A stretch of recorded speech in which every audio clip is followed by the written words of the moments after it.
Queridos, eu quero te convidar a abrir sua Bíblia comigo em 2 Timóteo, capítulo 4.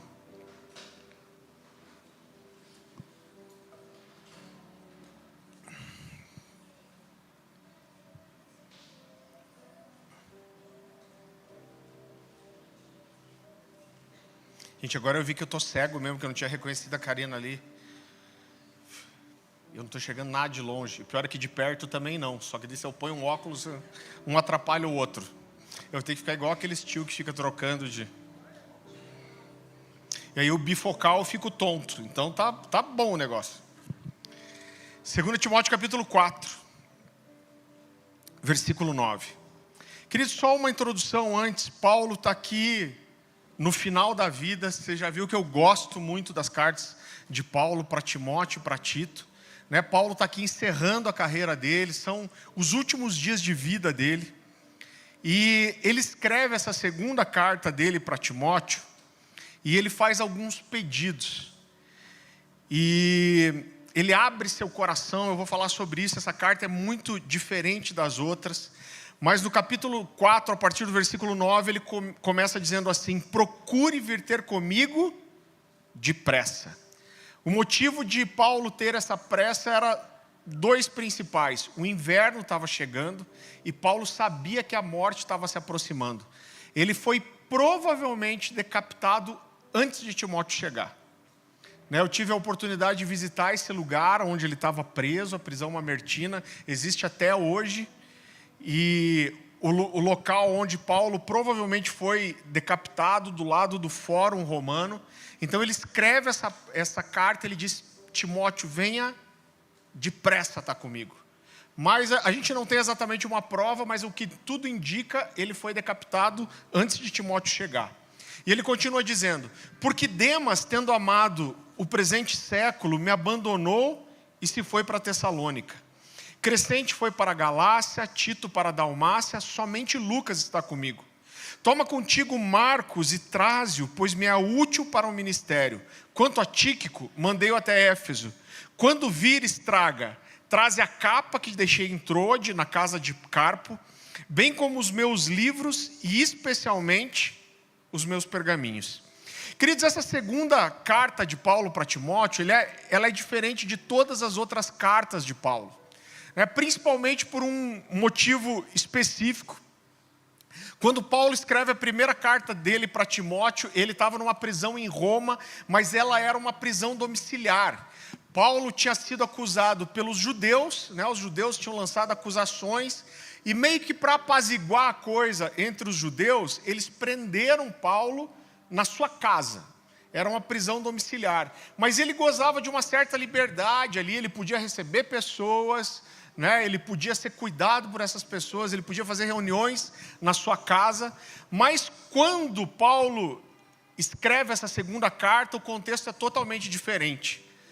Logo depois que Roma foi incendiada, é quase um consenso histórico que quem incendiou Roma foi, na verdade, Nero. Existe relato histórico de pessoas que viram ele em cima do palácio, de uma torre, dedilhando a sua harpa, cantando poesias enquanto via a cidade pegar fogo.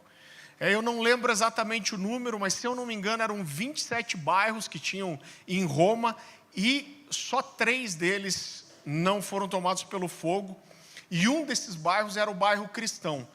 E quando Nero viu que a acusação ia se levantar contra ele, ele jogou a culpa nos cristãos. Então isso desencadeou assim uma das maiores perseguições do Império Romano contra o cristianismo. Com certeza foi a fase mais difícil ali. É ali que são construídas as catacumbas de Roma. Existe um livro que a gente tem aqui chamado O Livro dos Mártires. Então eles contam um pouco dessa história. Os historiadores falam de corpos de crianças, mulheres, idosos serem empilhados nas esquinas por causa da perseguição. E Paulo é preso aqui exatamente nesse contexto. Paulo é jogado num buraco, uma masmorra chamada prisão Mamertina. Eu já falei desse lugar, é um buraco escavado na rocha. Eles os romanos encontraram essa rocha bem pertinho do Fórum Romano, e eles escavaram, eles viram que vertia água, e eles escavaram essa rocha com a ideia de fazer uma cisterna para servir o fórum que era logo ali do lado. Só que quanto mais eles escavaram, eles viam que aquela água, ela escoava, até que eles furaram um lençol d'água, né? E aí viram que a água corria por baixo ali, e eles desistiram, viram que não iam conseguir reter aquela água ali dentro. E algum endemoniado teve a ideia de transformar aquilo numa prisão. Eu lembro que quando eu fui para Roma, eu ouvia falar, dá para visitar a prisão de Paulo. Eu pensava, mas como que eles sabem que é aquela? Quando eu estive lá, eu entendi. É porque é um buraco, irmão. É um salão, talvez mais ou menos como daqui, na outra parede, meio circular assim, né, com um buraco do tamanho da boca de um poço no teto. Hoje eles fizeram uma escada lateral, mas é aquele lugar, é essa prisão, que é a única prisão mamertina que existiu, e é onde Paulo estava preso quando escreveu essa segunda carta de Paulo para Timóteo. Eu lembro de ir para esse lugar e não querer sair de lá. Eu fiquei olhando para aquele lugar, imaginando, cara, foi aqui que Paulo escreveu aquelas palavras para Timóteo. E a situação de Paulo, claro, era terrível, né? E, como eu disse, muito diferente de todas as outras cartas de Paulo. Essa não é uma carta escrita para uma igreja, como a carta que Paulo escreveu aos Efésios ou aos Coríntios, mas essa é uma carta de alguém que sabia que ia morrer e escreve algo para um amigo íntimo. Lá em 2 Timóteo 4, 6 e 7, Paulo mostra que ele sabe que vai morrer. Ele diz, olha, é chegada a hora da minha partida. Ele está dizendo, eu vou morrer, eu sei que eu vou morrer. E ele diz, mas eu combati o bom combate, eu completei a carreira e eu guardei a fé. Ele está dizendo, eu sei que eu fiz o que eu tinha que fazer. E nessa carta, quando a gente olha para todas as cartas de Paulo, querido, e a vida de Paulo é uma das coisas que eu mais estudei na vida. Paulo o tempo inteiro ele parece assim um homem intocável, né? Paulo é aquele que diz, para mim o viver é Cristo e o morrer é lucro. Ele diz, eu não considero a minha vida de valor algum, contanto que eu cumpra o propósito para o qual eu fui chamado. Então ele parecia um cara assim intocável. Mas nessa carta aqui, Paulo rasga o coração para Timóteo. Paulo fala das suas fraquezas, das suas dificuldades. Ele fala muito diferente dos outros textos. Ele fala o nome das pessoas que abandonaram ele, que fizeram mal para ele, né? E ele diz para Timóteo, Timóteo, se apresse a vir comigo. E aqui eu queria fazer uma pergunta para você. Se você soubesse que você está nos seus últimos dias de vida, o que você escreveria para as pessoas que você ama e que são importantes para você? E quando eu olho para isso, querido, e essa aqui provavelmente foi a última carta que Paulo escreveu, ele dedica a maior parte da sua carta para orientar Timóteo sobre duas coisas. Sobre como proteger a igreja de Jesus e sobre como proteger a sã doutrina. No meio disso, Paulo, ele rasga o coração, ele chama Timóteo. Essa é uma carta carregada de emoção, né? Ele rasga o coração, ele chama Timóteo de filho amado e fiel. Ele fala das suas necessidades, ele faz 3 pedidos. Ele diz em primeiro lugar, se apresse a vir comigo e traga João Marcos com você. Então a primeira coisa que ele pede é os amigos junto. Paulo queria proteger o coração, a alma. Em segundo lugar, ele diz, traga a capa que eu deixei na casa de Carpo em Troade. O inverno estava se aproximando, e isso aqui, querido, é um buraco de pedra no chão. Escorre água pelas paredes, né? Inclusive tem um lugar quase, né, num canto dessa prisão mamertina que brota água de baixo. Né? Então é esse lugar coberto de limo, sem sol. E o inverno estava se aproximando e Paulo fala, eu quero que você traga a minha capa. E em último lugar, né, então aqui ele queria proteger o corpo. E em último lugar ele pede os livros e pergaminhos. Queridos, esse texto mexe comigo, porque eu fico pensando que esse cara está dizendo aqui, olha, eu já fiz tudo que eu tinha que fazer, eu já completei a minha carreira, eu sei que eu guardei a fé. Ele estava num lugar escuro, úmido, esperando para ser morto, mas ele pede os livros e pergaminhos, porque ele queria alimentar o seu espírito. Então, basicamente, Paulo fala de 3 áreas de cuidado aqui, que é corpo, alma e espírito. E eu queria desenvolver um pouco, falar um pouquinho disso. Em primeiro lugar, Paulo queria cuidar do seu coração, da sua alma, ele queria os amigos junto com ele. Essa carta é tão emocionada e ela é tão pessoal. Paulo está falando ali das necessidades dele, ele fala o nome de um monte de gente. Ele fala para Timóteo, ele fala, olha, cuidado com um homem chamado Alexandre o Latueiro. Irmão, latueiro sempre dá problema, né? Não, brincadeira, gente. Brincadeira. Maldade, né, gente? Então, ele fala desse homem chamado Alexandre o Latueiro, ele diz, olha, essa pessoa me causou muitos males, ele me perseguiu, se levantou contra a minha palavra, e ele diz assim, se proteja desse homem. E depois ele faz uma lista de pessoas que abandonaram ele. Agora eu quero que você entenda o seguinte, quando Paulo fala com Timóteo, Timóteo já andava aqui muitos anos com Paulo, quando ele fala de Tito, de Demas, e é um monte de nome bonito que se segue ali, o que Paulo está falando é de pessoas que faziam parte do seu convívio, da sua mesa, que faziam parte do seu relacionamento. Então o que ele está dizendo para Timóteo é, Timóteo, você acredita que esses caras me abandonaram? Ele diz, olha, foi cada um para um canto. Ele diz, o único que ficou perto de mim foi Lucas. E logo depois disso, Paulo vai dizer, olha, eu tive a oportunidade de ter a minha primeira defesa. Mas ele diz, mas ninguém apareceu para me ajudar e todos me abandonaram. Esse cara no final da vida, ele está sozinho. Já no começo da carta, ele diz como está seu coração, e é tão forte, porque ele começa chamando Timóteo já de meu filho amado e fiel na fé, e ele fala, olha, eu estou ansioso para ver você. Ele diz, eu me recordo das suas lágrimas, e isso traz alegria no meu coração, com certeza as lágrimas que eles derramaram quando se despediram em Éfeso. Então, isso aqui é cheio de emoção. Ele fala, olha, eu lembro da sua fé genuína e sem fingimento, e isso traz alegria para o meu coração. E depois ele diz, filho, não se envergonhe das minhas cadeias. Irmão, esse é um lugar de muita vulnerabilidade. Paulo estava sendo tratado aqui como um prisioneiro comum. Ele diz, Timóteo, não tenha vergonha. Ele diz, não tenha vergonha de mim, de eu estar sendo tratado como um prisioneiro comum.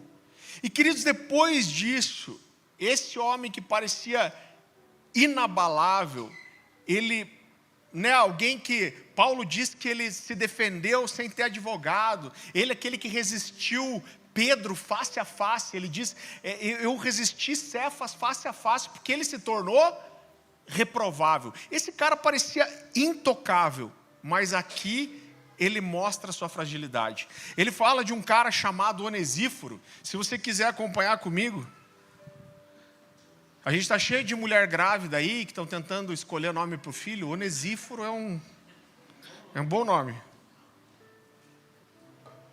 2 Timóteo capítulo 1, versículo 15.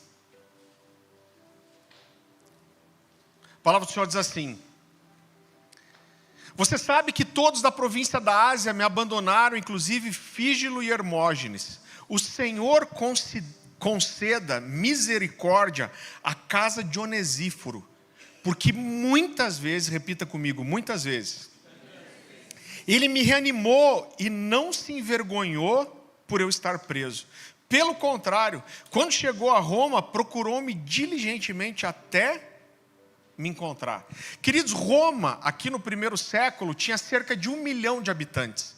Para você entender como isso é uma coisa singular, depois que o Império Romano tem uma queda, uma cidade só voltou a ter 1 milhão de habitantes na história no século XVIII.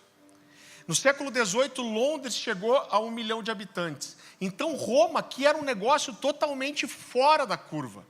E com certeza, quando Onesíforo vai para lá para procurar por Paulo, ele não sabia onde Paulo estava preso, com certeza existiam várias prisões ali. E ele diz, olha, Onesíforo chegou e ele me procurou incansavelmente até me encontrar. E querido, mexe com o meu coração, porque ele diz assim, muitas vezes ele teve que me reanimar. Você entende que Paulo é o cara que lá em Filipenses 4,4 ele diz assim, alegrai-vos sempre no Senhor. Ele diz, nós somos abatidos, mas não desanimados. Ele fala, né? Ele parece aquele cara que é assim, intocável. Mas aqui ele diz, olha, Onesíforo, muitas vezes teve que me reanimar. Eu lembro que eu estava sentado, encostado, na verdade, lá dentro dessa prisão, e eu estava olhando para aquele buraco que tinha no teto, né? Os historiadores, um historiador romano chamado Salústio, ele diz que quando eles começaram a jogar os presos lá dentro, eles amarravam uma corda debaixo do braço e desciam por aquele buraco. Então, para Onesíforo falar com Paulo, ele tinha que se debruçar na boca daquele poço para gritar para Paulo lá embaixo. Então eu imagino, dia após dia, Onesíforo indo ali, falando, Paulo, estou aqui, vim orar com você. Não desanime. Né? Como Paulo diz, o seu sofrimento momentâneo não tem comparação ao imenso peso da glória do Senhor que virá sobre você. Mas ele está dizendo aqui, olha, esse homem precisou me animar, não foi uma, nem duas, nem 10 vezes, mas muitas vezes ele teve que vir e ele diz, Deus conceda misericórdia à casa de Onesíforo. Então aqui Paulo precisou de consolo, de ânimo, e ele diz para Timóteo, se apresse a vir comigo. Ele precisava, queridos, aqui da presença dos amigos, ele precisava cuidar das suas emoções e da sua alma. E como eu disse, provavelmente esse encontro nunca aconteceu. Agora, onde que eu quero chegar com tudo isso?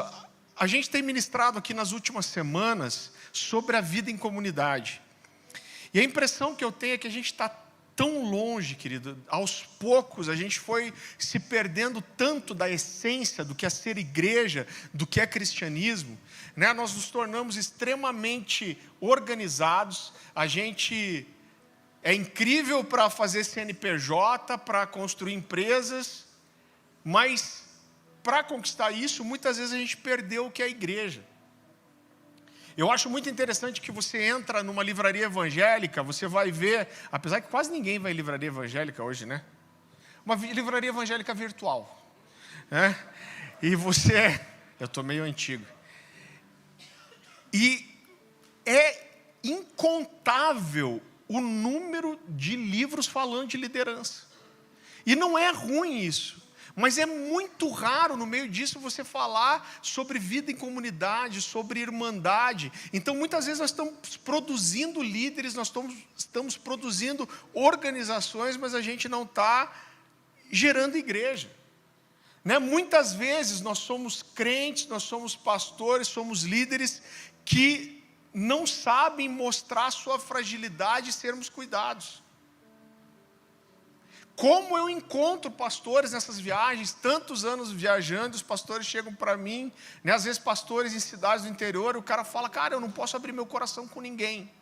Por que ele não pode abrir o coração com ninguém? Porque a denominação dele jogou ele lá, ninguém mais visita esse cara, ele não tem relacionamento de amizade com as pessoas da igreja, com as ovelhas, ele acredita que se ele demonstrar qualquer fragilidade, pedir oração, ele vai perder a moral dele, né, a autoridade dele. E querido, isso nos leva para um caminho suicida. Por isso que você vê um histórico de tantos pastores, né, tirando a vida, desistindo do ministério, arrebentados.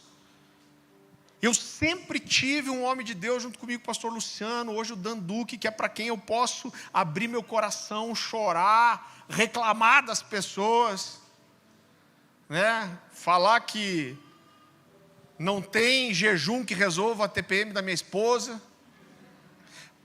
O que faz contra a TPM da sua esposa o jejum? Faz eu ter domínio do espírito e ficar quieto. Né? Então é para eles que eu abro as minhas frustrações ministeriais, que eu abro o meu coração. Eu lembro, uma coisa que as pessoas me perguntam muito, né? Eu andei tantos anos ali com o pastor Luciano Subirá, e as pessoas me perguntavam, cara, como que você fazia com um cara tão ocupado como o Luciano? Você tinha discipulado de verdade? Era efetivo? Eu falo, tinha. Quando eu vi a correria que era a vida do Luciano, eu falei, vamos fazer um acordo? Quando eu precisar falar com você, eu vou te ligar 100 vezes se precisar. E você não se importa, e eu não me importo se você não atender assim. Então a gente sempre teve um relacionamento assim. Eu lembro quando estava corrido para ele, eu falava, Luciano, está tudo bem. Mas eu lembro de uma vez que eu tive uma crise por causa de uma conversa, de uma situação. E eu liguei para o Luciano, acho que era umas 11 horas da noite. E eu falei, Luciano, estou mal. Ele falou, Farley, eu estou indo 5 da manhã para a Europa. Ele falou, não fiz nem minha mala. Eu falei, pois é, mas eu não estou mal quando você chegar na Europa, eu não estou mal quando você voltar. Eu estou mal agora, né? Ele falou, então espera só arrumar as minhas coisas, fazer minha mala, eu te ligo. E ele ligou, acho que a gente ficou até 00:30 conversando. Por quê? Porque eu tive esse lugar de falar, cara, eu estou mal, eu preciso de ajuda. E andar, querido, sozinho é uma rota suicida. Né? Talvez quando a gente fala de psicologia, a psicologia diz que uma das coisas que mais mata é a solidão. Agora, muitas vezes nós somos solitários no meio de um monte de gente. Só que nós criamos uma distância de relacionamento, principalmente se você entra numa posição de liderança, e você não se expõe mais, você não expõe suas fraquezas, seus erros, suas debilidades, você não tem relacionamento de amizade. E, querido, isso destrói a vida de qualquer pessoa. Quantas vezes, eu falei isso para vocês, quando eu e a Dani, a gente começou a viajar pregando, eu ia muito aqui para o interior de São Paulo, do Paraná e de Santa Catarina. Normalmente eram igrejas menores, né, do interior, e é impressionante, mas quase toda a agenda dessa, que era um final de semana pregando numa igreja, acabava o domingo à noite, com a gente sentado na mesa da casa daqueles pastores, com eles chorando na mesa e dizendo, a gente está sozinho. Nós estamos cansados, nós estamos desanimados. Mas muitas vezes é porque você forma uma estrutura que empurra você a ter que mostrar que você é um cara intocável sempre. Agora, o que é a vida de comunidade, a vida de igreja, é justamente o contrário disso. A base da igreja é consolai-vos, exortai-vos, edificai-vos mutuamente uns aos outros. E uma coisa que eu aprendi, querido, eu cresci ouvindo isso, eu cresci ouvindo assim, se um dia você for pastor, você não pode ser amigo de ovelha sua, porque eles vão conhecer as suas falhas e você vai perder o respeito deles. E essas pessoas se fecham, queridos. E essa necessidade de mostrar uma imagem de uma coisa que a gente não é, traz um monte de dano. Por quê? Porque você não pode ser de verdade nunca. Você não pode abrir seu coração, você não pode chegar para alguém e falar, cara, eu preciso de oração, eu preciso de ajuda, eu não estou bem. Né? Você cria uma imagem também, que para as pessoas que estão, seja seus liderados, seja seus amigos de família cristã que andam com você, você passa uma imagem de, cara, eu nunca vou chegar lá. Na verdade, a gente é ruim, irmão. Eu lembro que uma vez eu estava falando com um amigo meu e falando que eu falei, cara, não, eu oro todo dia, eu tenho uma vida de oração, de jejum. E ele falou assim, Farley, você é religioso. Eu falei, religioso por quê? Porque se você se acha muito espiritual, muito bom, que você ora e jejua o tempo todo. Eu falei, cara, é exatamente o contrário. Eu oro e jejuo o tempo todo porque eu sou ruim. Porque se eu não orar e jejuar para matar minha carne, nem eu me aguento, eu quero sair de mim. Eu sou ruim, eu sou inclinado para as coisas ruins.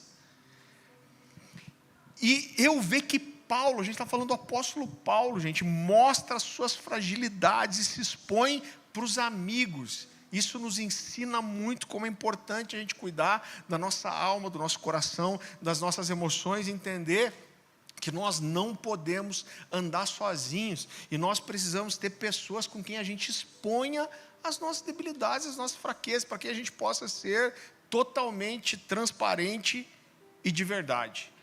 Né? Muitas vezes, como eu falei, nós somos líderes, principalmente, que não têm amigos, querido. Agora, quando a gente olha para a Bíblia, e eu acho tão assustador eu ter crescido ouvindo, não, pastor não pode ser amigo de ovelha. Cara, quando a gente olha para a Bíblia, pelo menos 6 vezes nos evangelhos, Jesus chamou os discípulos de amigos. Em João 15,15, você não precisa abrir, ele diz: já não vos chamo servos, porque o servo não sabe o que faz o seu senhor, mas tenho-vos chamado amigos, porque tudo quanto ouvi do meu Pai, vos tenho dado a conhecer. Então Jesus, ele é o nosso maior modelo de discipulado, de andar junto, e ele vai chamar os seus discípulos de amigos. Esse relacionamento de discipulado, de aliança, eu estava aqui no Cultura Cornerstone hoje, falando nisso, a gente teve batismo ontem de manhã, como foi especial, tivemos o Cultura Cornerstone, de novos membros, 59 pessoas aqui, foi muito especial. Então, quando a gente fala de discipulado, e as pessoas estavam perguntando aqui, para nós o discipulado é isso, é uma aliança de amizade, de caminhar junto, de ter um compromisso, querido, não com a igreja, não um compromisso de multiplicação de livre, de multiplicação de célula, mas é um compromisso de aliança de relacionamento. E a gente precisa entender isso. Eu sempre costumo dizer, uma das coisas que mais mexe com o meu coração é perceber que na última noite de Jesus como homem, junto aos seus discípulos, o que ele escolhe para fazer? Jantar com aqueles caras e lavar o pé deles. Jesus está dando um exemplo, ele está dizendo: eu preciso que vocês entendam o que é ser igreja. Jesus não comprou um prédio, Jesus não formou um CNPJ, mas Jesus edificou 12 amigos. E esses caras discipularam 70, que discipularam 120, que discipularam 5.000, que chegaram até eu e você. Em terceiro lugar, o que é muito importante é que às vezes a gente romantiza a ideia do que é essa estrutura de igreja e de liderança.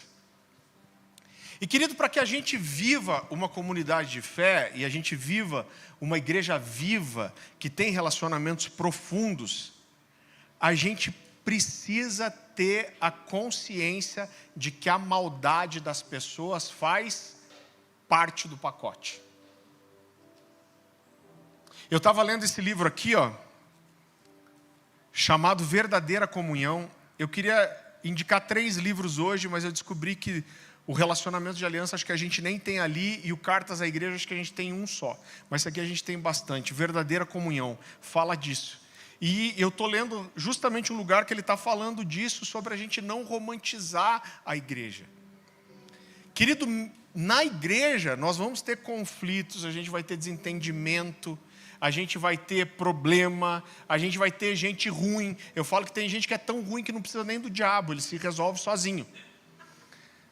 Agora faz parte do pacote, por quê? Porque tem gente entrando todo o tempo, e você vai ter muitas pessoas que estão longe ainda de ter o cristianismo formado no coração delas. Agora, quando a gente não tem o coração preparado para isso, a gente leva de forma pessoal, você vai se arrebentar. Muito tempo atrás, alguém já disse que a igreja é como a arca de Noé. Que se não fosse o juiz do lado de fora, ninguém aguentava o mau cheiro do lado de dentro. É claro que a gente não é tão pessimista, mas a verdade, querido, é que a maldade das pessoas, ela faz parte. E quando você está disposto a abrir sua vida e se envolver com a vida das pessoas, mais hora, menos hora, você vai dar de cara com a maldade das pessoas.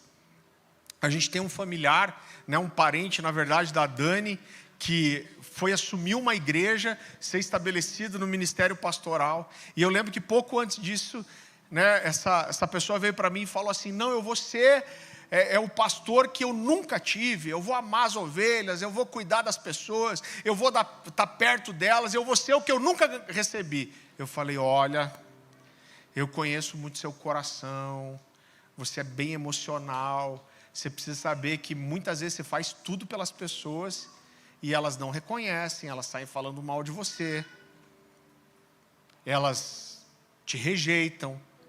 E, queridos, ela não me ouviu. Eu acho que ela aguentou pastorear 2 anos. 2 anos depois, eu estava sentado na mesma mesa com ela, dizendo assim: a última coisa que eu quero fazer na minha vida é cuidar de gente. Então, quando você tem a consciência, irmão, que isso vai fazer parte, seu coração se prepara. Isso, né, em especial para os líderes. Eu lembro que quando eu cheguei na igreja que a gente congregava antes daqui, eles me contaram uma história, eu não participei, mas eles falaram que tinha um irmãozinho, uma família que morava numa região mais afastada da cidade, e numa temporada de chuva dessa, deu um alagamento lá no bairro que ele morava, e ele perdeu tudo. Eu lembro que uma vez eu fui ajudar um amigo meu assim, entrei até a cintura de água na casa dele. E a igreja ficou muito quebrantada com aquela situação e fizeram um mutirão lá e vamos resolver a vida desse cara. Irmão, pintaram a casa, reformaram, compraram móveis, teve gente que deu dinheiro, teve gente que deu televisão, teve gente que... Até um carro que ele não tinha, alguém tinha um carro usado lá, deu o carro de presente para ele. Isso foi uma comoção na igreja. Só que passou umas semanas... O abençoado do irmão e a família sumiram da igreja. Começaram a ligar para ele não atendia. O pessoal, cara, aconteceu alguma coisa. Um irmão que era mais próximo falou: não, vou lá na casa dele e vou ver, tem que ter acontecido alguma coisa. Ele não atende a gente. Chegou lá, bateu na porta, o irmão atendeu, até se assustou. Falou: irmão, o que aconteceu? Tal, posso entrar? Sentou com ele para conversar e falou: cara, você não está indo mais para a igreja? Ele falou: não estou indo mais para a igreja, eu vou mudar de igreja porque lá não tem amor, não. Irmão, só que esse é o tipo de coisa que acontece, e quanto antes a gente prepara o nosso coração para isso, a gente vai sofrer menos. Né? A primeira coisa que eu falo para você: não leve para o pessoal. Por quê? Porque a igreja, querida, ela é um hospital de um monte de gente estragada, ferida, machucada, que entrou aqui provavelmente porque estava arrebentado, com raras exceções. Então essa pessoa, ela chega aqui com todas essas feridas, com dificuldades, com sentimento de rejeição, com problema com paternidade. E nos relacionamentos dela, a coisa mais óbvia é que ela vai transbordar isso.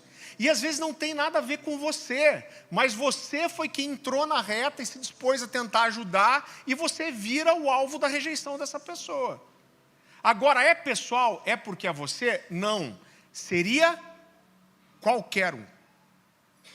Qualquer um, irmão. Só que você foi o sortudo. Acertou, miserável. Você foi o sortudo que entrou na frente e resolveu ajudar. Eu lembro que quando a gente estava na comunidade Alcance ainda, a gente tinha um casal que a gente começou a cuidar, eu e a Dani. E, querido, abençoada, a irmãzinha era da 13ª tribo de Israel, a tribulação. Irmão, pensa numa mulher que sabia, ela era muito boa em ser ruim, irmão. E ela começou a falar mal da gente na igreja inteira. E aí o que aconteceu? As pessoas começaram a nos procurar e falar: fulana disse isso de você. Eu falei: a gente vai conversar com ela, a gente pode dizer que foi você que disse? E várias pessoas, acho que na época pelo menos 5, falaram: não, pode falar. A gente chamou esse casal para conversar, a gente falou: olha, a gente tem essa e essa pessoa dizendo que você falou isso. E ela disse, ela não negou, falou: falei mesmo, é isso que eu sinto, tal. A gente falou: só que não é verdade, a sua perspectiva é injusta. A gente orientou ela. O que aconteceu depois?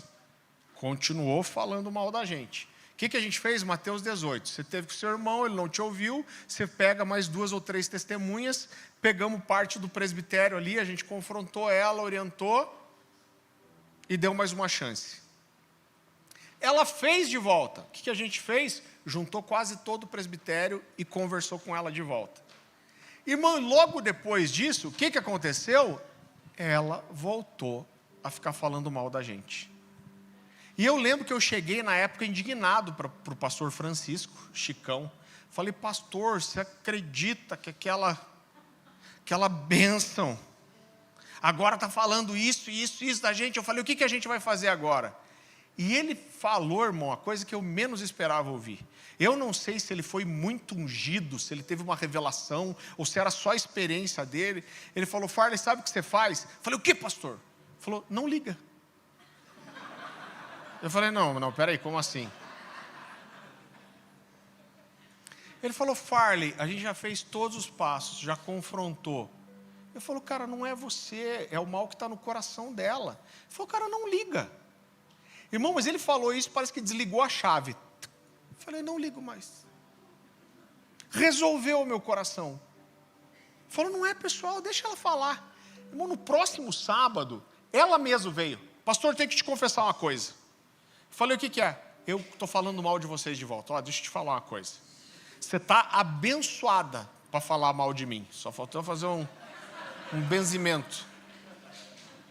Ela falou, como assim? Eu falei, ó, você já está perdoada pelo que você falou, pelo que você está falando, pelo que você vai falar. Inclusive, você está totalmente à vontade. Agora, se sinta livre, pode ficar à vontade para falar mal de mim. Irmão, ficou braba, que quase endemoniou.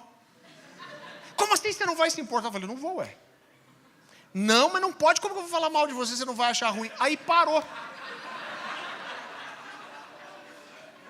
Você vê que coisa ruim, irmão. Mas eu aprendi esse lugar de não deixar, querido, que é não levar para o pessoal as coisas relacionais. Né? Eu lembro que uma história que eu gosto muito de contar também, é que o cara que era meu principal discípulo, talvez, logo no começo, lá na comunidade Alcance,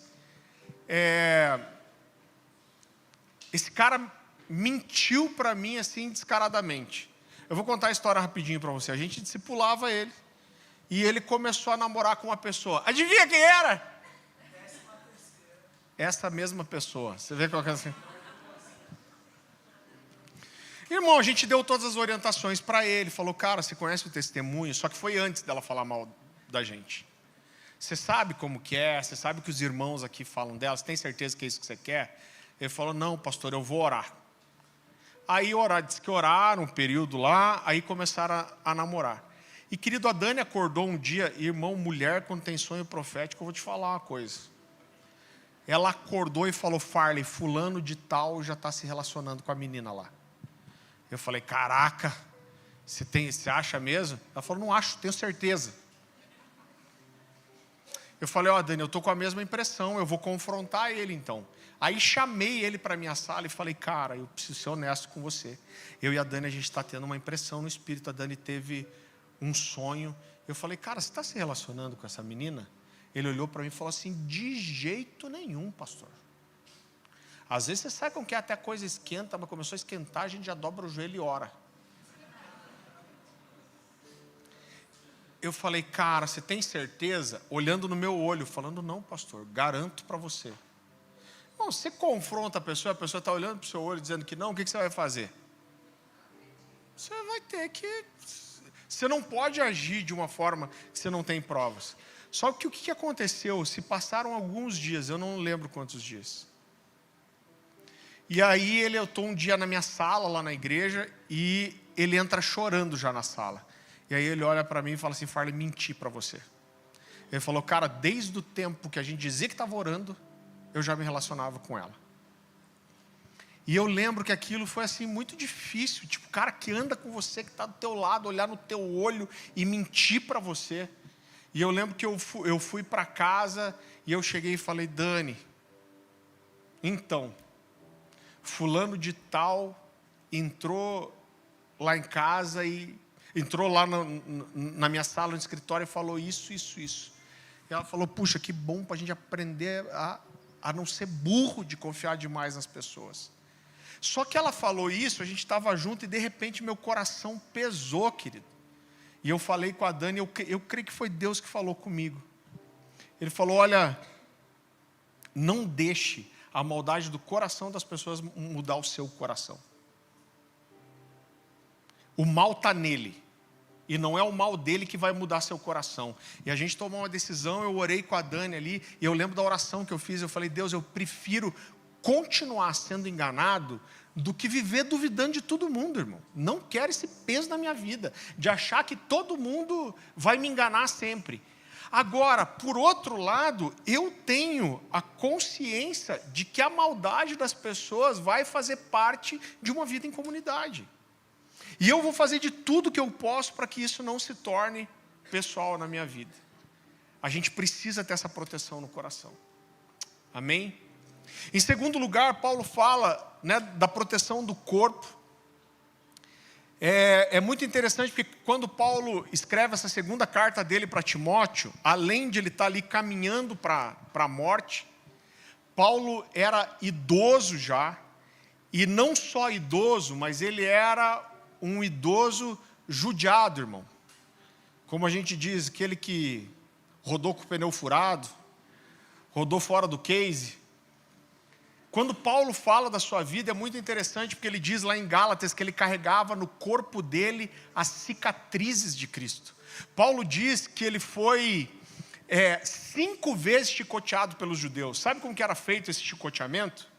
Eles davam, esse chicote era feito de couro com esferas de metal na ponta. Então, eles davam normalmente 27 chicotadas nas costas e, se eu não me engano é isso, 26 chicotadas nas costas e 13 no peito. Por quê? A lei proibia você dar mais de 40 chicotadas. Então, só para ter uma certeza que eles não iam errar na conta, para garantir, eles davam 39. Só que quando você dava 26 chicotadas nas costas de alguém, depois da 26ª, as costas dessa pessoa estavam completamente em carne viva já. Então eles viravam de frente e davam mais 13. Paulo fala que 5 vezes ele foi açoitado assim pelos judeus. Paulo fala que 13 vezes... ele diz que... eu esqueci agora o número, eu vou ler aqui.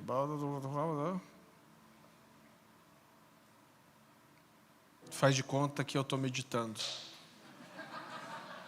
Eu acho que são 3 vezes. Se eu não me engano foi isso. Ele diz que 3 vezes ele foi surrado de vara pelos romanos. Né? Como era essa surra de vara? Nossa, falei bem alemão agora, né? Como era essa surra de vara?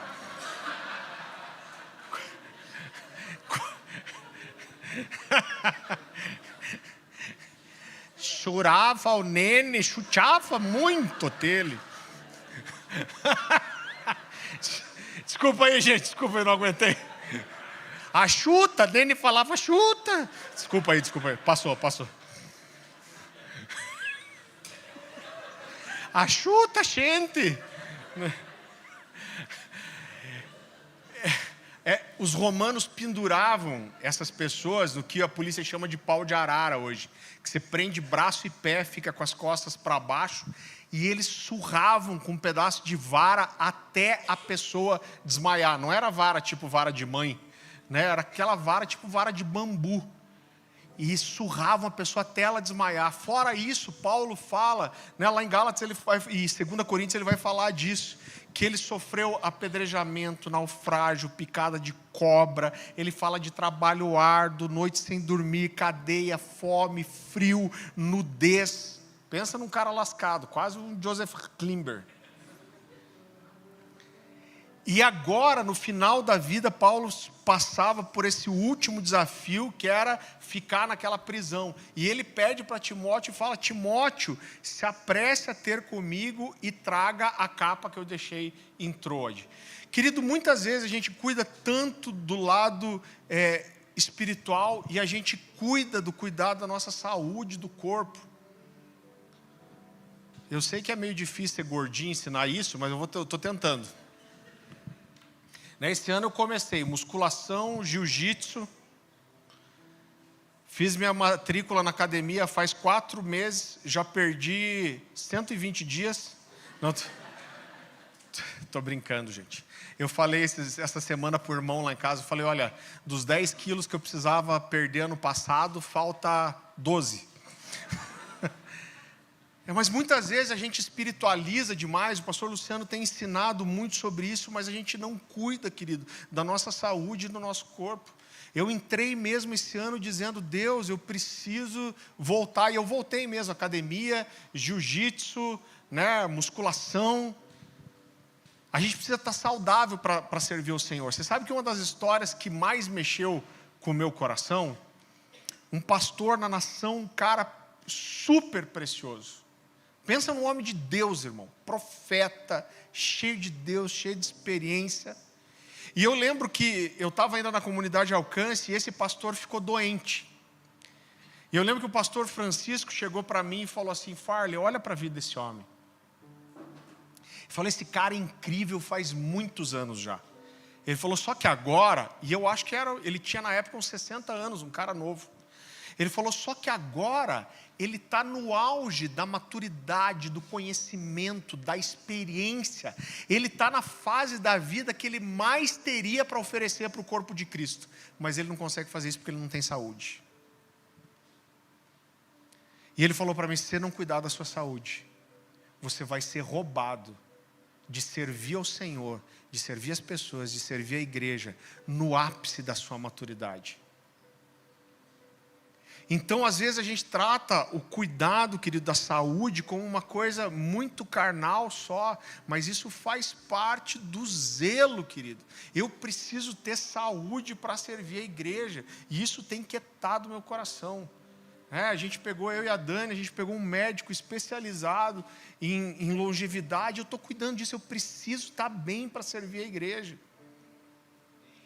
E claro que quando eu penso em longevidade, são duas coisas que mais inquietam o meu coração. É o cuidar da família, mas meus filhos estão entrando na adolescência, se Deus quiser, daqui a pouco eles não vão precisar tanto de mim. Vou viajar bastante com a minha esposa. Estou esperando ansiosamente. Mas eu penso muito no que eu posso oferecer para a igreja, querido. Todos nós amadurecemos com o tempo. A gente fala, as pessoas não amadurecem no mesmo tempo. Mas uma coisa é verdade sobre a maturidade. Apesar das pessoas amadurecerem em tempos muito diferentes, não existe amadurecimento sem tempo. E quanto mais a gente se torna maduro, nós temos experiência, nós passamos por situações, cuidamos de pastores, igrejas. Eu quero ter saúde para servir ao Senhor até quando eu puder. E em terceiro lugar, Paulo fala de alimentar o Espírito. Isso mexe demais com o meu coração, porque Paulo ali naquele lugar, irmão, esse lugar é terrível. O historiador Salústio, ele diz que eles jogavam vários prisioneiros ali. Imagina esse lugar cheio de limo, escuro, sem luz do sol. Eles começavam a ficar doentes e passar a doença uns para os outros. E era tão terrível que os romanos faziam ali, que quando um deles morria, eles jogavam o corpo para esse buraco onde passava o lençol d'água e a água levava o corpo embora. Olha o nível disso. E Paulo está nesse lugar e ele fala, traga meus livros e pergaminhos. Esse cara queria continuar se enchendo de Deus.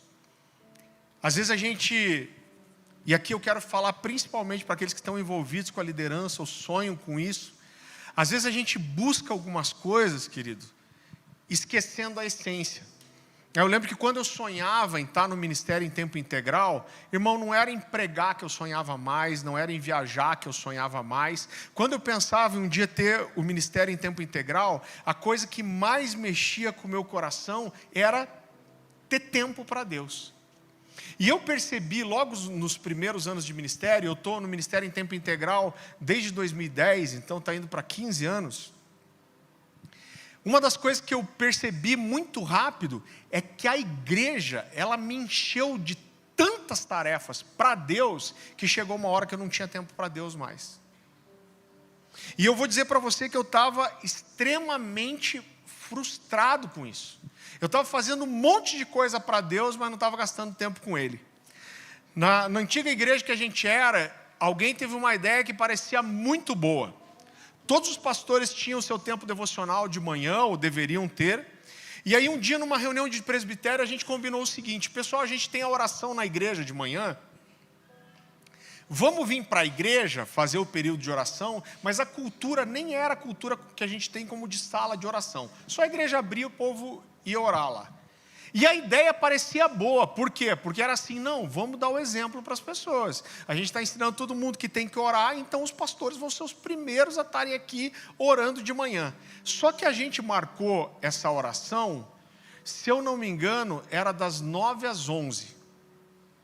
Ou das 10 ao meio-dia, era alguma coisa assim. Então a gente marcou e daí a gente falou, cara, todo mundo já tem que orar mesmo, a gente vai estar orando aqui, vai estar dando exemplo para as pessoas. Só que o que aconteceu com o tempo? Irmão, cada um tem uma dinâmica muito diferente. Mas para mim, as primeiras horas do dia, E a madrugada são os melhores horários para orar. Se levanta com a sua cabeça fresca, você não está com a cabeça cheia de coisa ainda, né? E você pode buscar o Senhor. Eu não gosto nem de comer de manhã. Eu acordo, eu faço meu chimarrãozinho e eu gasto ali as primeiras horas do dia com o Senhor. Só que para ir, se eu não me engano, eu acordava 8 horas para começar a orar. Como a oração lá eu acho que era 10 horas. Eu já não acordava 8 mais. Eu acordava às 9, tomava banho e ia. Comecei a acordar, mas falei, não adianta começar a orar aqui, já tem que parar para sair. Então aí já foi 1 hora. Irmão, aí dirigia até a igreja, quase meia hora de carro. Eu estou lutando com isso, eu quero confessar meu pecado para você. Mas eu muitas vezes, agora eu estou tomando uns remédios que me ajudaram bastante, mas eu sou quase igual aquele pateta do trânsito. Sabe? Lembra aquele desenho do pateta, motorista? O trânsito tem uma capacidade de me irritar, irmão. Eu estou melhorando. Mas eu chegava, às vezes, aquela coisa de você estar ainda, sabe, calmo para orar, já chegava agitado, já tinha feito um monte de coisa, já tinha pensado, né, no que tinha que fazer. Aí chegava lá, a gente encontrava os pastores, e muitas vezes, em vez de orar, a gente ficava conversando antes. Cara, coisas boas, coisas de Deus, coisas de pessoas que a gente queria ajudar, mas não estava orando. E aí o que acontecia? Às vezes ia começar a orar, era 10 horas. E volta e meia vem alguém que via que um pastor estava lá, queria falar alguma coisa com você. Qual foi o resultado disso? É que depois de 1 ano, a minha vida devocional tinha minguado. Eu lembro que a gente teve uma reunião aqui no Madalosso, aleluia, já era profético. Teve uma reunião de presbitério em dezembro, final do ano. Eu falei, gente, posso abrir meu coração com vocês? Eu falei, eu não sei como que vocês estão. Eu falei, mas minha vida devocional está um lixo. Eu falei, eu estou extremamente frustrado, porque eu estou trabalhando, fazendo um monte de coisa para Deus, eu não consigo orar. Eu falei, é a mesma meia dúzia de gato pingado que tem nessa oração de manhã, que é lá 8, 10 pessoas que estão vendo a gente ir para orar. Eu falei, é o meu sentimento que a gente está fazendo uma coisa para inglês ver. Porque isso não é nada comparável à vida devocional que eu tinha antes. Para 8 pessoas verem, eu falei, cara, deixa eu voltar a orar em casa.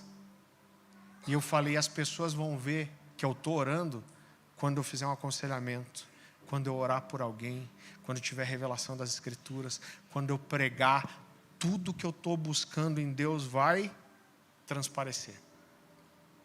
Irmão, eu vou te dizer, se eu não oro uma semana, eu sinto.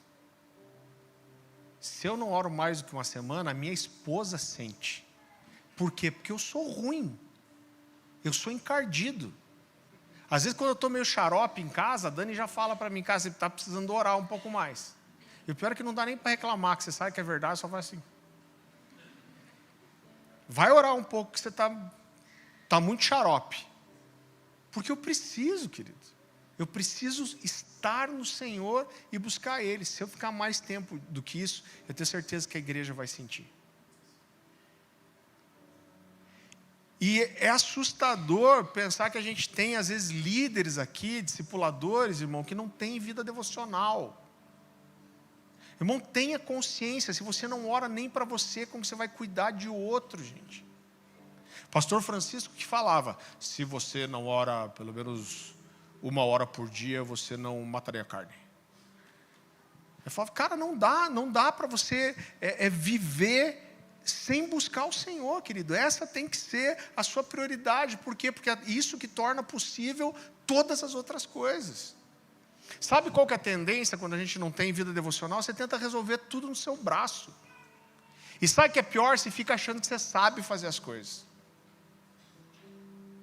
Agora, uma direção de Deus, cara, às vezes que você podia quebrar a cabeça 1 mês pensando, você tem uma paz no seu coração, do tipo, cara, é assim que eu vou resolver isso. E eu não sei, eu não quero excluir ninguém, mas a gente tem tantos líderes aqui, quando você começa a liderar, a igreja ela pede um monte de coisa para você. A igreja quer que o pastor dela jejue, mas você vai na casa de alguém, o cara quer que você coma. Deus o livre se na casa de alguém falar que você está jejuando, não é? O cara quer que você estude, que você cresça na palavra, que você busque, mas ele quer que você tenha tempo para todo mundo também. Então chega uma hora que, se a gente for atender todas essas demandas, a gente entra de volta numa rota que é suicida. Eu tenho uma história que o Luciano conta, que eu acho tão sensacional, que ele fala que ligaram para ele numa segunda-feira, né? Segunda-feira é o Dia Internacional de Folga do Pastor, né? E aí ele disse que ele estava com a família, o telefone toca, e um abençoado falando: pastor, o negócio é o seguinte, fechei o pau com a minha mulher aqui, quebramos tudo, nós estamos se separando, precisamos que o senhor venha aqui agora ajudar a gente. Ele falou: querido, agora eu não posso, amanhã no primeiro horário da manhã eu posso ir. Não, pastor, acho que você não entendeu. Pastor, o negócio está feio aqui, ela já está com a mala feita, está dizendo que vai embora, que você precisa vir, senão esse casamento vai acabar. Irmão, eu entendo, mas agora eu não posso. Eu posso amanhã, 7 horas da manhã, eu posso estar na tua casa. Eu falo: não, pastor, eu não estou acreditando que você está dizendo isso para mim. O que pode ser mais importante do que o meu casamento? O que você está fazendo que você não pode parar para vir me ajudar? Aí o Luciano já estava no osso, né? Falou: cara, eu não devia nem te falar, mas eu estou no cinema, indo para o cinema com a minha família. Eu falo: não acredito, você está dizendo, eu estou dizendo que meu casamento está acabando, você está dizendo que vai para o cinema? Aí o Luciano ficou meio arretado. Falou: deve ser por isso que é o seu casamento que está acabando e nem o meu. Ele ficou tão bravo que desligou o telefone. Aí desligou o telefone e virou para a mulher: você não acredita no desaforo que o Luciano me falou. Falou que não vai vir ajudar a gente porque diz que está indo no cinema com a família. Diz que o cara falou isso, os dois ficaram quietos. E aí no outro dia, o Luciano, 7 horas da manhã, ligou para o cara, falou: cara, posso ir na sua casa, agora eu vou te ajudar. Ele falou: não precisa mais. Não desiste não, deixa eu ir te ajudar, eu quero ajudar você. Ele falou: não, pastor, não precisa mesmo, nós já resolvemos. Ele falou: como assim? Você sabe que ontem, quando você falou que não podia ajudar a gente porque você estava indo no cinema, deu uma raiva de você? Eu falei: eu imagino. Mas eu falei para minha esposa, falei: você acredita que o Luciano falou para mim que não podia atender a gente porque estava indo no cinema? A gente ficou um pouco quieto. Daqui a pouco minha esposa falou para mim assim: talvez ele esteja certo mesmo. E se a gente tivesse cuidado um pouco mais da gente, a gente não tinha chegado nesse ponto. Ele falou: daí, pastor, nós se arrependemos, choramos e agora está tudo bem. Então, às vezes, a gente pega as coisas demais para nós também. Sabe, as pessoas às vezes estão arrebentando o casamento faz 20 anos, você quer que o cara resolva naquele final de semana. Eu já teve gente que eu falei: não, pastor, mas eu preciso resolver agora. Eu falo: criatura, você está 15 anos arregaçando o seu casamento e agora eu que tenho que resolver hoje. Você entende que isso não é falta de amor, querido? Mas a gente tem que encaixar as coisas de uma forma que elas façam sentido. Chega uma hora que a gente tem que se preocupar menos com as exigências e demandas do povo e ser mais intencional na nossa missão ministerial. Não, o que algumas pessoas precisam, às vezes, de um choque de realidade, querido. Quando a gente olha para a igreja de Atos, às vezes a gente romantiza tanto, mas você vê a igreja começando lá em Atos, e mal a igreja estava começando, já tinha acusação e denúncia que as viúvas dos samaritanos estavam sendo esquecidas na distribuição das cestas. Então a igreja cresce, a demanda cresce. Agora, nós vamos conseguir cuidar um dos outros quando a gente conseguir cuidar da gente, querido. Cuidar da nossa saúde, cuidar da nossa edificação espiritual, desenvolver relacionamentos. Eu vou falar uma coisa para você, irmão, eu não estou reclamando de forma alguma, eu não tenho queixa nenhuma. Hoje, o que a gente vive é a melhor fase de todas da vida. E, na verdade, hoje eu resolvo muito pouco problema. Eu resolvo mais problema de pastor de fora, ou da liderança principal de base aqui. E quem pega os pepinos mesmo são os outros pastores da casa. Então, hoje a gente atende as pessoas da nossa casa com muita frequência, mas é mais para comunhão, para honrar essas pessoas. Mas teve um tempo que a gente tinha muita gente debaixo da gente. E eu vou confessar para você, eu espero que você não se escandalize. Tinha hora que eu estava tão de saco cheio de problema dos outros, Que a Dani falou, Farley, a gente precisa atender hoje tal casal. Eu falava, não vou atender. Ela falava, mas como assim, cara? O que a gente faz? Eu falei, Dani, a gente está sem parar atendendo gente, desse coisa. Eu falei, eu não aguento. Ela falou, não, Farley, a gente precisa atender. Eu falo, Dani, eu não vou atender. Sabe por quê? Porque eu já estou por aqui. Se eu atender esse casal abençoado hoje, eu vou ficar com raiva de gente, que eu vou ter que ficar uns 20 dias sem atender ninguém. E aí o que eu fazia? Não atendia. Como eu falava, estão destruindo o casamento faz 6 anos. Aí eu tenho que resolver hoje? Resolvo amanhã. 6 anos e 1 dia. Hoje, e aí o que eu fazia? Fazia um jejum. Aí o irmão às vezes assistia um Netflix. Precisava desbaratinar a cabeça. Agora, tudo isso, querida, é compreensão do que faz parte da vida em comunidade. Você sabe que os pastores que eu vejo que mais se destroem é porque não sabem dos seus limites. Agora essas coisas têm que ficar claras, né? E eu vejo, querido, que eu estou encerrando com isso, eu vejo que a gente está tão longe às vezes. Não estou falando da gente só como cornerstone aqui, eu estou falando de uma forma generalizada. Mas a nossa vida de comunidade, ela tem que ser intencional. A gente tem que escolher nos relacionar e termos compromisso, relacionamento uns com os outros. Vai ser fácil? Não, irmão. Né? Como eu falei, eu já contei essa história aqui, eu estava ministrando para a liderança de uma igreja lá no Mato Grosso, Campo Verde, se eu não me engano o nome da cidade. E aí eu estava falando justamente dos desafios de ser líder. E aí eu falei para aquele pessoal, tá vendo? Vocês querem cuidar de gente? Seria mais fácil ser veterinário. Vocês podiam ser veterinário, foram querer cuidar de gente, aí foram querer ser pastor, era bem mais fácil ser veterinário. Brinquei, só que eu vi que ninguém riu. Eu falei, acho que a piada é ruim. Quando acabou a reunião, chegou o pastor sênior da igreja, o filho dele que era um pastor também. Ele falou, pastor, você acha que é fácil ser veterinário? Ele falou, eu e meu filho somos veterinários.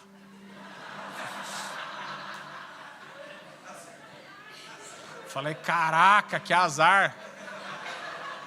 Mas aí, irmão, graças a Deus o meu pensamento é ligeiro. Eu olhei para ele e falei assim, mas duvido que um dia você cuidou de uma vaca e depois ela saiu falando mal de você. Falei, nossa. Não, aí você tem razão. Mas essa escolha, querido, da gente entrar na vida um do outro, ela tem que ser intencional. Mas a gente tem que tomar esses cuidados para que a gente sobreviva. Não adianta cuidar de todo mundo e não cuidar da gente. Não adianta cuidar de todo mundo e não cuidar dos filhos. Não adianta cuidar de todo mundo e arrebentar a saúde. Você que está liderando, e quantas vezes que eu já vi aqui mesmo, líder chorar por causa do que as pessoas que estavam debaixo delas falaram. O irmão faz parte. Uma hora você não vai chorar mais. Em nome de Jesus. Agora, por outro lado, Deus traz pessoas também que trazem vigor para o nosso coração, que são extremamente gratas, que reconhecem o que você faz. Mas a gente tem que ter essa proteção de entender que não é por mal, e a gente está ali para servir e amar essas pessoas, mesmo que elas não entendam o que a gente está fazendo. Você tem que entender que uma pessoa ferida, ela vê tudo como uma ameaça.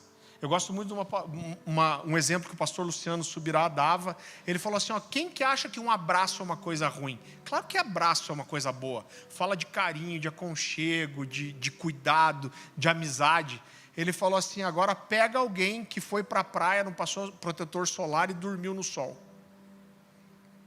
Eu, por exemplo, sou um cara que eu não bronzeio. Eu fico rosa. Se eu ficar uma tarde no sol de calção, o Greenpeace baixa achando que eu sou um boto rosa. Então, cara, eu não bronzeio, eu queimo, acendo no escuro. Uma vez eu peguei um sol assim, um amigo abençoado falou que eu parecia o Patrick do Bob Esponja.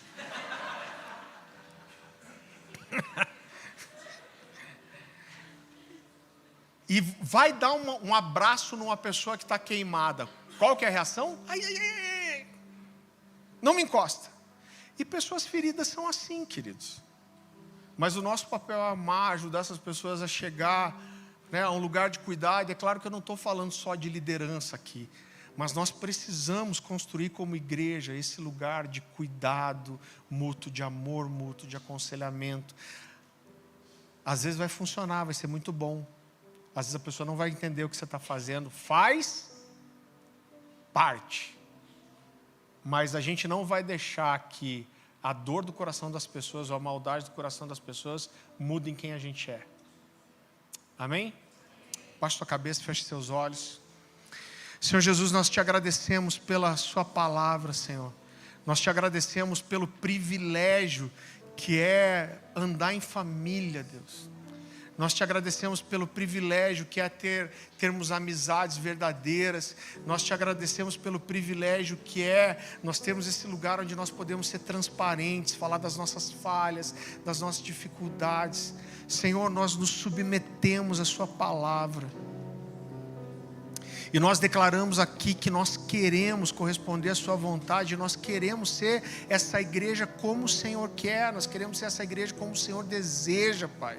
Que o Senhor nos livre de todo egoísmo, todo egocentrismo, que nós possamos entender para esse lugar que nós precisamos dedicar amor, cuidado uns aos outros, que isso é igreja, que isso reflete a sua pessoa, o seu amor, quem o Senhor é, nos ajuda a entrar nesse lugar.